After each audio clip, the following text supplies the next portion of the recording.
Magandang hapon, narito ang 3-day weather forecast. Meron pong nirelease na press statement ang Pag-asa. At ito po yung El Nino Advisory. Ibig pong sabihin nito ay official na nasa El Nino na po tayo. At alam po natin no, na yung El Nino, ang naidudulot po niyan ay kabawasan sa pag-ulan at mas mainit na temperatura. Pero gusto rin po natin nabanggitin na meron pong mga research study na nagpapakita na itong El Nino ay may potential din na mag-contribute sa mas maraming pag-ulan, lalo na sa mga climate type 1 na station during June, July, and August. Ibig sabihin, sa simula ng habagat season, may potential po na itong El Nino, imbis na mas drier condition, ay mas mag-contribute pa ito sa mas maraming mga pag-ulan.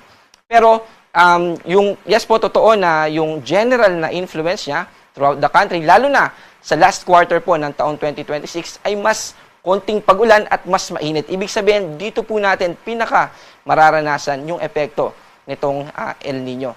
Ibig po sabihin din, kung isa-summarize po natin, itong El Nino ay posibleng may iba't ibang epekto sa iba't ibang parte ng ating bansa. Ganon din po yung magnitude o yung lakas ng magiging epekto niya, lalo na sa mga kababayan natin na magsasaka, na umaasa po sa yung mga rain-fed natin na mga taniman o yung mga umaasa sa tubig-ulan.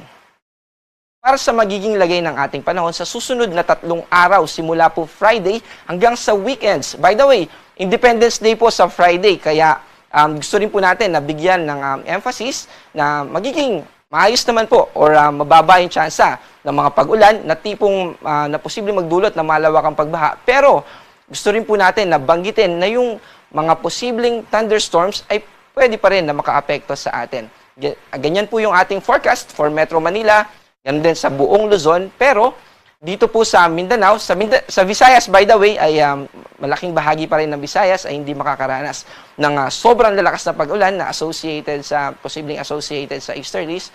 Pero dito po sa Mindanao, may mga potential po na makaapekto sa atin na mga kaulapan, partikular na by Sunday. So, yung mga kaulapan na yan ay posible po na mag-trigger dahil po yan sa easterlies ng mga pagbaha at pagguho ng lupa. Kaya ngayon pa lamang po ay gusto na natin paalalahanan yung mga kababayan natin na mag-ingat at umantabay sa mga i-release natin na thunderstorm advisory.